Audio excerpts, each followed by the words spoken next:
Besides coronavirus, because that doesn't matter. What else is the next biggest threat? Klein's in a new room now. All right. Oxford. He sleeps where Oxford slept, farts, and sleeps where Oxford farts and sleeps.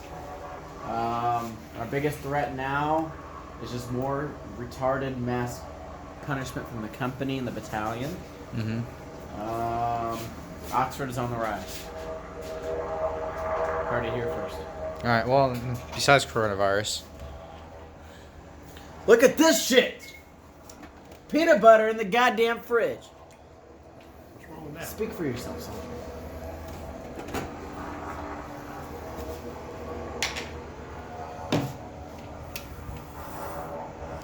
Breaks. Somewhere. Peanut butter and cheese? That's what you fucking gets. You know why? Because it's hard to apply. Take part in cheese. That's such an Peanut butter awkward and combination.